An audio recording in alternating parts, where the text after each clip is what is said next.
नमस्कार दोस्तों, आपका बहुत बहुत स्वागत है। मैं Pradeep Malhotra, life coach, motivational speaker. परिस्थिति को कभी बहाना मत बनाओ अपनी हार का, परिस्थिति को कारण बनाओ अपनी जीत का। आज मैं आपको एक ऐसी ब्रेव लेडी के बारे में बताने जा रहा हूं जिसने कभी परिस्थिति को बहाना नहीं बनाया, और इस लेडी का नाम है अरुणिमा सिन्हा। इनका जन्म हुआ 20 जुलाई 1989 अंबेडकर नगर, उत्तर प्रदेश के अंदर पड़ता है, लखनऊ के पास। इनके पापा इंडियन आर्मी में थे और मम्मा हेल्थ डिपार्टमेंट में सुपरवाइजर। ये पढ़ाई में बचपन से बहुत अच्छी थी और वॉलीबॉल की नेशनल प्लेयर भी थी। इनका शुरू से मन था, बचपन से मन था कि मैं पैरामिलिट्री फोर्सेस ज्वाइन करूं। CISF से इनको एक दिन लेटर भी आया दिल्ली आने के लिए। जिस दिन दिल्ली इन्होंने वहां से निकलना था, इन्होंने रात को ट्रेन पकड़ी, पद्मावत एक्सप्रेस, और उसके अंदर जब लखनऊ से दिल्ली आ रही थी तो जनरल डिब्बे के अंदर आ रही थी। जनरल डिब्बे के अंदर आ रही थी, उन्होंने गले में सोने की चेन पहनी हुई थी। तो कुछ 4-5 चोर भी उस ट्रेन के अंदर सफर कर रहे थे। उनकी नजर पड़ी तो उन्होंने फैसला लिया कि रात को इसकी चेन हम छीन लेंगे। रात के समय 12 बजे का लगभग टाइम था और रात को इनकी चेन जैसी खींचने की कोशिश करी, क्योंकि अरुणिमा सिन्हा जी एक स्पोर्ट्स पर्सन थी, नेशनल वॉलीबॉल प्लेयर थी, तो उन्होंने अपने आप को प्रोटेक्ट किया, बचाया, फाइट करी। लेकिन वो 5 लोग थे, आसपास कोई बचाने के लिए नहीं उठा। उन 5 ने चेन तो खींची, इनको उठाकर, क्योंकि ये मार रही थी इनको उठाकर बाहर ट्रेन से फेंका। जैसे ही बाहर ट्रेन से फेंका, सामने ट्रेन और आ रही थी, ये उससे टकराई और नीचे गिर गई। जैसे ही नीचे गिरी तो इनका जो पैर है वो दूसरी ट्रेन के नीचे आ गया। ट्रेन निकल गई। जैसे ही ट्रेन निकली, इन्होंने क्या देखा कि इनका एक पैर जो है वो पूरा का पूरा कुचल चुका है।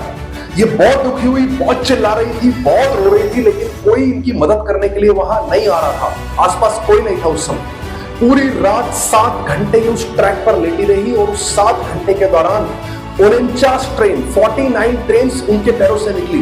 ये पूरी रात तड़पती रही। आसपास जितने भी चूहे थे वो उनके आकर पैर कुतर रहे थे।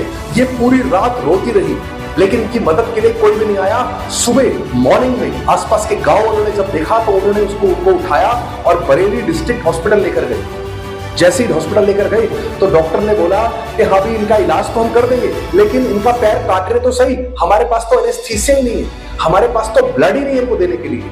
अरुणिमा सिन्हा जी ने, वो इतनी ब्रेव थी, उन्होंने क्या बोला, मैं 7 घंटे जब ट्रेनें मेरे पैर से गुजर रही थी मैं तब नहीं घबराई, मैं अब क्या घबराऊंगी, आप बिना एनेस्थीसिया के मेरा पैर काटिए।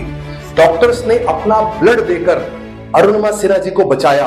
उसके बाद इनको लखनऊ लेकर जाया गया, लखनऊ वाले हॉस्पिटल में। उसके बाद इनको दिल्ली एम्स शिफ्ट करा गया, क्योंकि नेशनल वॉलीबॉल प्लेयर थी तो इनको पूरा ट्रीटमेंट मिला। इनको पूरा 4 महीने एम्स पे ट्रीट होने के बाद जब ये ठीक हुई, उसके बाद जब न्यूज़पेपर में और लोग इनसे मिलने आ रहे थे, वो लोग क्या कह रहे थे कि अरुणिमा जी सुसाइड करने गई थी। अरुणिमा सिन्हा जानबूझकर ट्रेन से कूदी क्योंकि वो मरना चाहती थी। न जाने कितनी ऐसी कोटेशंस उनको सुनने को मिली, कितने प्रेस वालों ने उनको परेशान किया। वो बहुत दुखी हुई।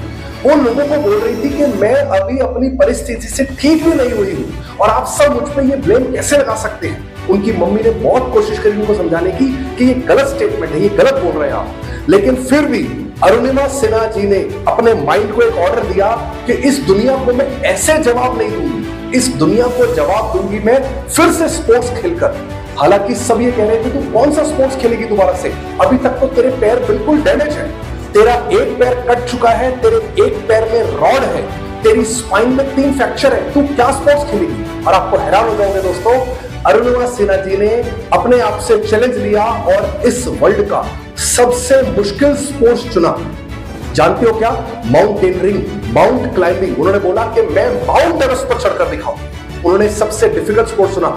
जैसे ही उन्होंने बोला कि मैं माउंट एवरेस्ट पर चढ़कर दिखाऊंगी, लोगों ने बहुत मजाक उड़ाया। जहां जहां जिसको बताया, उन्होंने अरुणिमा सिन्हा जी का खूब मजाक उड़ाया, टॉर्चर किया, हंसना शुरू करा। लेकिन वो स्पोर्ट्स पर्सन थी, उन्होंने उस एम्स के बेड पर ये फैसला लिया था और उन्होंने बोला था कि मैं इसे पूरा भी करूंगी। हॉस्पिटल के तुरंत बाद लोग जब हॉस्पिटल से निकलते हैं तो घर जाते हैं, वो घर नहीं गई। हॉस्पिटल से तुरंत बाहर निकलने के बाद वो गई 1984 में, जिन्होंने सबसे पहले माउंट एवरेस्ट लेडी ने फतेह किया था, बचेंद्री पाल मैम के पास। वो उनके पास गई और उनको जाकर ये पूरी स्टोरी बताई।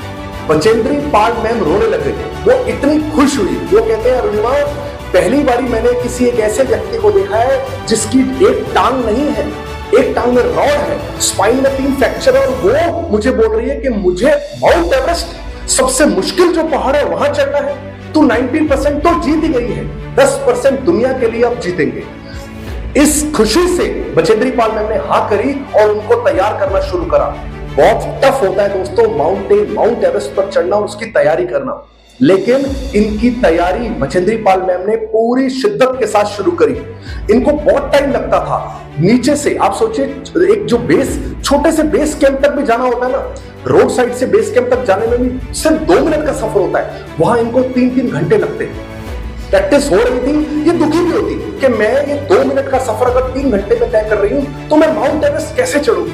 लेकिन बार बार बचेंद्री पाल मैम, जो मैम थी बचेंद्री पाल मैम, उनको समझाती कि नहीं, तूने हार नहीं माननी, तू जिस सपने के लिए आई है वो सपना पूरा होगा, क्योंकि तूने ठाना हुआ है कि तूने जीतना है। उनको बार बार मोटिवेट करती और वो इसी मोटिवेशन में और प्रैक्टिस करती। 8 महीने बाद दोस्तों, 8 महीने बाद एक टाइम ऐसा आ गया कि जितने भी लोग थे उन सबके साथ वो ऊपर जाती, लेकिन सबसे पहले पहुंचती। जानते हैं क्यों? क्योंकि उनके माइंड में एक ही बात थी कि मुझे अपने आप को प्रूफ करना है, मुझे अपने आप को साबित करना है कि मैं एक स्पोर्ट्स पर्सन हूं और मैं कभी हार नहीं मान सकता। फाइनली उनकी प्रैक्टिस पूरी हुई, उनके साथ एक शेरपा को भेजा गया कि अब माउंट एवरेस्ट चढ़ेंगे। बहुत डिफिकल्ट होता है माउंट एवरेस्ट का वो सफर, -60 डिग्री टेम्परेचर में जाना है। आप सोचिए, आप एक बार अनुमान तो लगाइए, आप तो बिल्कुल फिट है ना, आपके हाथ पैर दोनों सलामत है, आपने क्या कभी फैसला लिया माउंट एवरेस्ट जाने का? नहीं ना। आप सोचिए कि उन्होंने ये फैसला लिया और उन्होंने चढ़ाई शुरू कर दी। कितना डिफिकल्ट टास्क रहा होगा उनके लिए वो। उनके साथ जो शेरपा थे वो उनको बार बार समझा रहे थे कि बहुत ध्यान से, बहुत केयर के साथ हमें ऊपर जाना पड़ेगा, क्योंकि आपका पैर नहीं है। जहां जहां रास्ता हम बनाएंगे पैर से, आपको बहुत ताकत लगानी पड़ेगी। लेकिन वो हार नहीं माने। फाइनली पहले कैंप 1 पर पहुंचे, कैंप 1 से कैंप 2 पर पहुंचे, कैंप 2 से कैंप 3 पर पहुंचे। कैंप 3 के बाद जो सफर शुरू होता है वो बहुत डिफिकल्ट होता है। साउथ पोल समिट पर जाना होता है कैंप 4 तक, वो बहुत डिफिकल्ट, बहुत मुश्किल, डेड जोन वाला सफर होता है। अरुणिमा सिन्हा जी जब वहां तक पहुंची तो रात के समय जब वो चढ़ाई कर रही थी तो उन्होंने क्या देखा, चारों तरफ लाशें लाशें, डेड बॉडीज ही डेड बॉडीज है। एक बार तो वो दुखी हो गई, एक बार तो वो परेशान हो गई कि मैं जिस चीज पर मैं रेस को जीतने जा रही हूं, उस रेस के लिए ही ये लोग मर चुके हैं। एक बार तो व्यक्ति जब एक चीज देखता है तो उसका मन करता है कि नहीं, मैं वापस चलता हूं, लेकिन वो हारी नहीं, उन्होंने हिम्मत नहीं हारी और उनको भी ये बोला कि तुम उस सफर को नहीं पहुंच पाए माउंट एवरेस्ट पर, मैं तुम्हारे लिए भी माउंट एवरेस्ट फतेह करूंगा। वो धीरे धीरे पकड़ बनाकर आगे चढ़ी जा रही थी। आगे धीरे धीरे चढ़ने पर क्या देखा कि उनको ऑक्सीजन धीरे धीरे कम हो रहा था। उनके साथ जो शेरपा थे उन्होंने उनको मना भी करा कि अरुणिमा, आपका जो ऑक्सीजन लेवल है वो कम होता जा रहा है, हो सकता है आप जिंदा ही ना बचो। अब सफर बहुत कम रह गया था, लेकिन अरुणिमा सिन्हा जी ने क्या बोला, कोई बात नहीं, एक बार ऊपर पहुंच जाओ, उसके बाद मर जाओ, मुझे कोई गम नहीं, बस आप मेरी एक फोटो ले लेना, एक मेरी वीडियो बना लेना, पूरे भारत के अंदर बस एक बात ये फैला देना कि स्पोर्ट्स पर्सन जो होता है वो कभी हार नहीं मानता, और मेरे यूथ को ये बता देना कि अगर सच में तुम्हें जिंदगी में बहुत कुछ करना है तो कभी हार मत मानना। अरुणिमा सिन्हा जी मोटिवेट होकर ऊपर गई और फाइनली वो पहुंची, उन्होंने फोटोग्राफ भी खिंचवाई, सब कुछ हुआ। वो नीचे जब आ रही थी तो उनकी ऑक्सीजन लेवल इतना कम हो गया था, उनका सिलेंडर में गैस बिल्कुल नहीं बचा था, उनको सांस लेने में दिक्कत होना शुरू हो चुका था।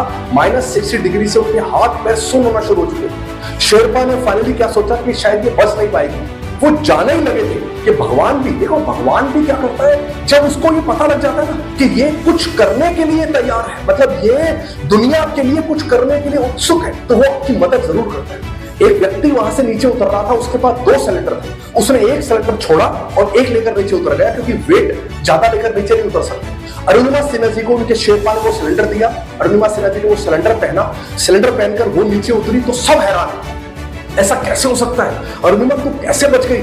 लेकिन अरुणिमा सिन्हा जी की जो जिद थी, जो उनके माइंड में उन्होंने जो ऑर्डर दिया था, उससे उन्होंने वो जीत फतेह करी। इसलिए भारत सरकार ने 2015 में उनको पद्म श्री अवार्ड से भी सम्मान दिया। अब आप सोच के देखो ना एक बात दोस्तों, यहां ध्यान से देखिए, सोचिएगा, एक वो लड़की जिसका एक पैर है ही नहीं, प्रोस्थेटिक लेग, नकली पैर लगा रखा है, एक में रॉड है, वो व्यक्ति किस तरीके से ऊपर पहुंच गई। जानते हैं क्यों? उसके पास एक चीज थी, वो था उसका believe. If you believe in yourself anything is possible. अगर आपको खुद पर विश्वास हो जाता है तो कुछ भी असंभव नहीं है। खुद पर विश्वास रखना बहुत जरूरी है। सोच के तो देखो, 12 जुलाई 2011 को एक्सीडेंट हुआ, उनको ट्रेन से फेंका गया। 21 मई 2013 को वो माउंट एवरेस्ट पर थी, 21 मई को माउंट एवरेस्ट पर, जो कि उन्होंने कभी सोचा भी नहीं था। वो तो नेशनल वॉलीबॉल प्लेयर थी, वो तो पैरामिलिट्री फोर्सेस में करना चाहती, लेकिन ये सब क्यों हुआ दोस्तों? एक जिद के कारण, एक बिलीव के कारण। मुझे उम्मीद है कि आपको ये मेरी वीडियो पसंद आई होगी। अगर आपको ये मेरी वीडियो पसंद आई है तो ज्यादा से ज्यादा लोगों तक मेरी इस वीडियो को शेयर जरूर करिएगा। मेरे इस चैनल को सब्सक्राइब करिए, बेल आइकन दबाइए, मेरी इस वीडियो को लाइक कीजिए। With these words, thank you so much, thank you so much.